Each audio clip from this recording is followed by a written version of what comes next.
Good afternoon, good evening, good morning, wherever you are around the world. I'm now going to go into the next key skill that I believe would be a key in helping you to make whatever adjustments you need to make in the advent of AI and the acceleration of society in the face of, I would say, overstimulation and distractions. I thought I'd be off camera. You can hear me, hopefully.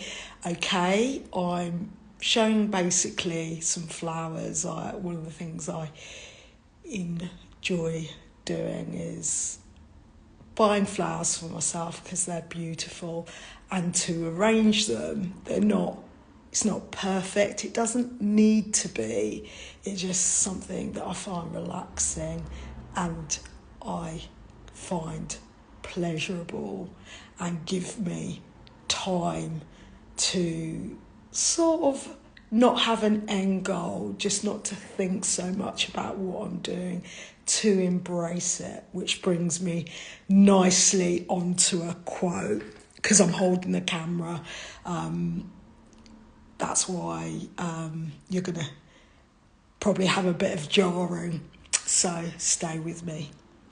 The quote is, "Creativity is intelligence having fun." I'll say that again. Creativity is intelligence having fun. And I came across this quote the other day as I was coming up with what I would share as inspiration for you to take on board why this skill will be in your best interest to develop. Funnily enough, from Albert Einstein, of all people. Makes me wonder how much of a bad boy he really was.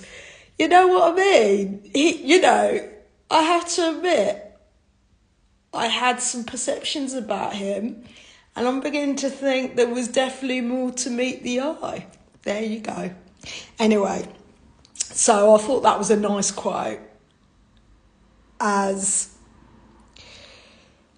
with all skills, it's something you can learn. We're not born with creativity. It's something that we develop.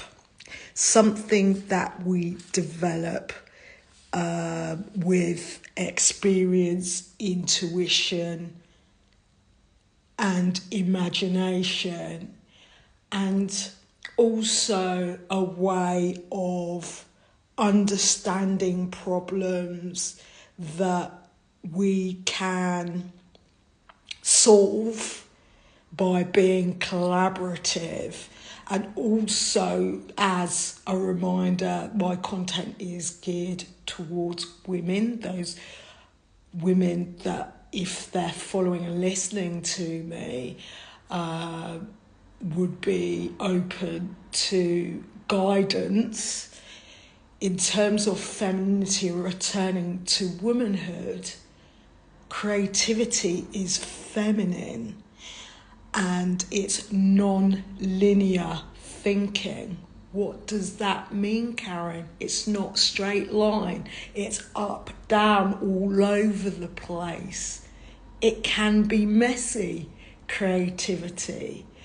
But embrace all that is, because it doesn't need to look or be a certain way, and certainly not how it can be the illusion of presented by others. Creativity is a very feminine trait.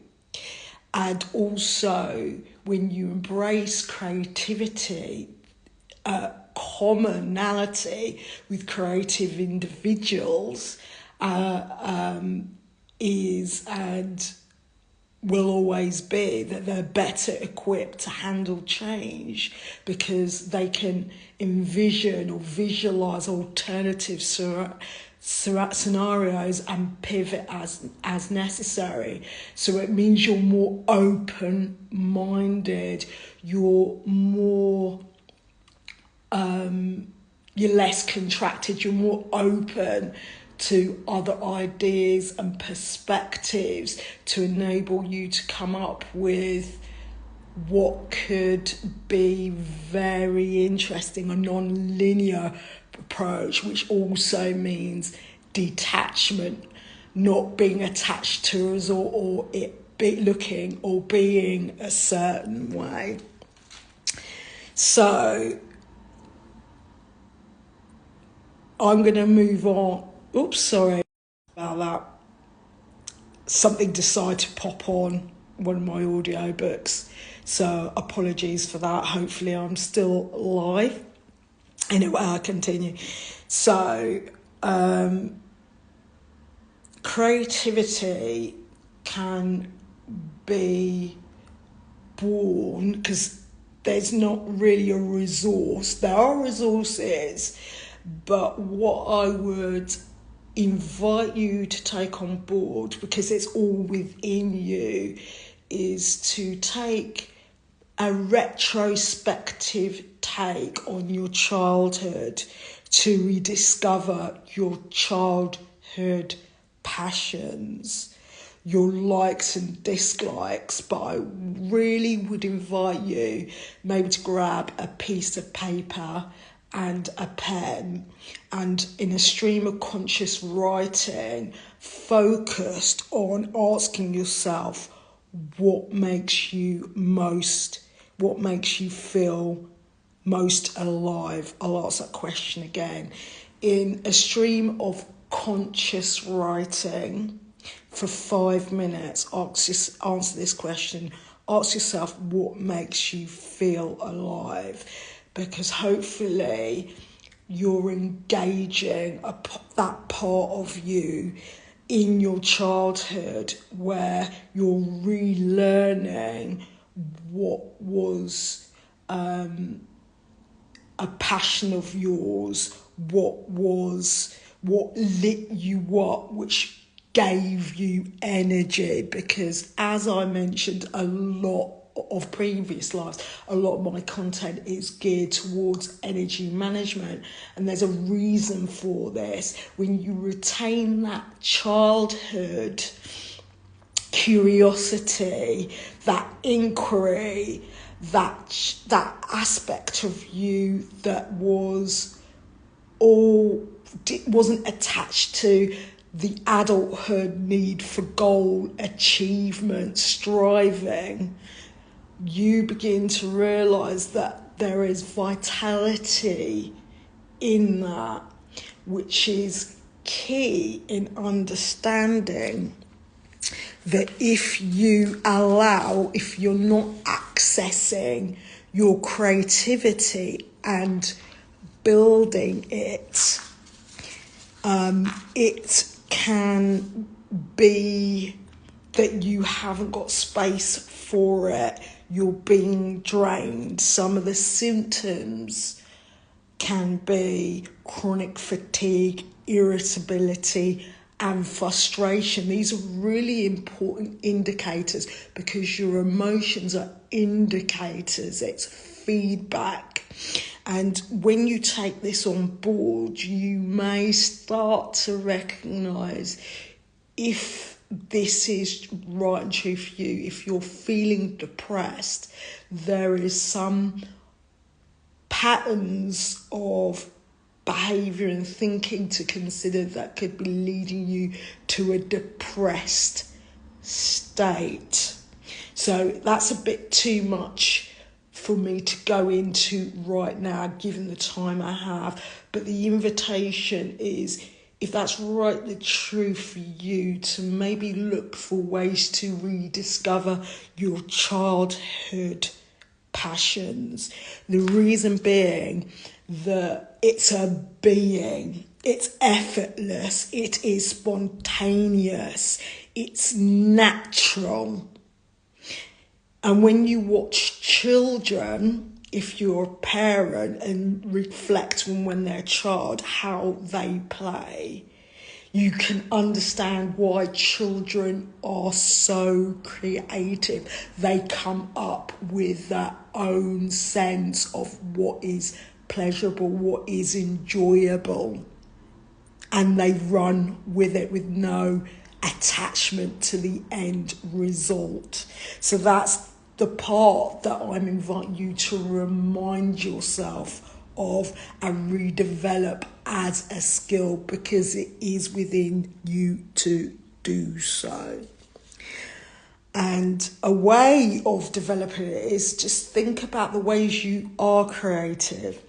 For me, in my discovery of rediscovering childhood passions, was to return to dancing and to return more specifically to ballet. That was something I enjoyed as a 3-year-old, starting as a 3-year-old, and I gave it up as a teenager because I allowed myself, and this is on me, to be distracted and not keep up the practice. Now that I return to it, I do it when I can with the time that's available to me. I've started to expand and learn other forms of dance, theatre, jazz, also whacking. It is my hope one day I'll be able to start to perform again live, because that was something I also enjoy. I also find that I have developed moments of spaciousness for allowing creativity to hit those intuitive hits when I go out walking. And interestingly enough, I've come across another quote, and this time it was by Nietzsche. I believe he's a psychiatrist, I could be wrong. Nietzsche. And it's not a quote, but basically it's a statement he made where, to Nietzsche, walking was more than relaxation, it was where he worked the best. I'll say that again. To Nietzsche, walking was more than relaxation, it was where he worked the best.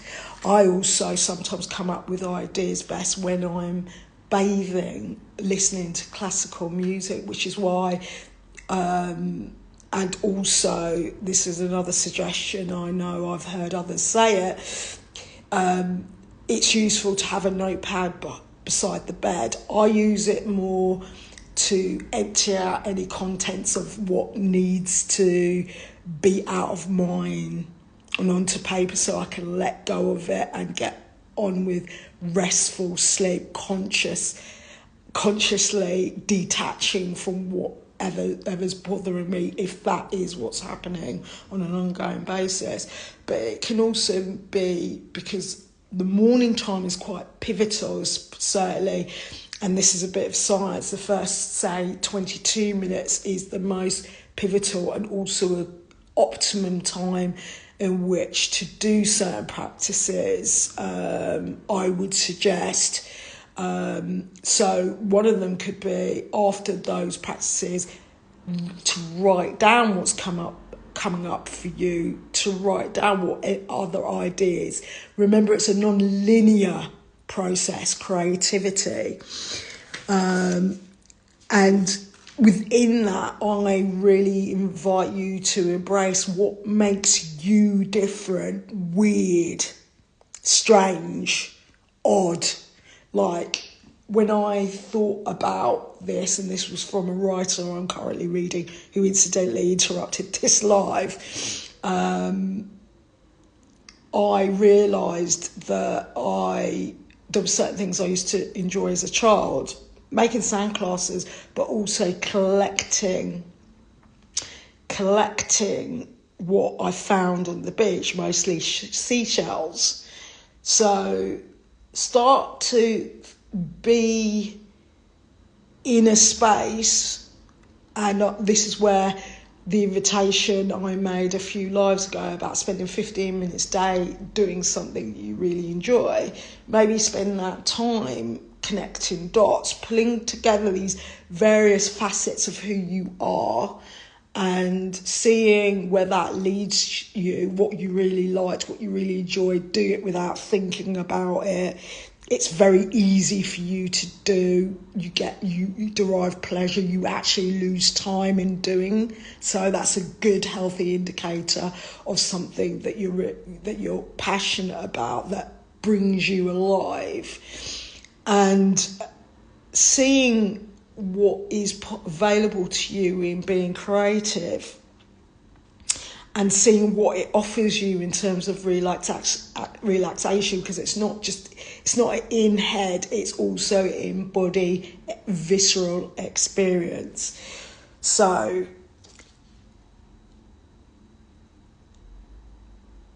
I think that's it. I think that's all I can offer for now on skill 2, which is creativity. And start to see this as not forced. It's very important. It flows. There's an ease and flow, ebb. It flows. You'll start to understand what I mean the more you practice. And as I said, practice. The simple ideas are actually not that easy to put into practice, not so easy to do, which is why we practice. So cultivate and nurture the seeds that are coming up for you as you hear me speak, and take it from there. And dedicate a couple of minutes, if that's all you have time for, and watch that time expand if that's a path that you're open and available to following. So thank you for watching, thank you for listening, and I'll catch you next week for skill number 3 to embody for rest, relaxation and recovery.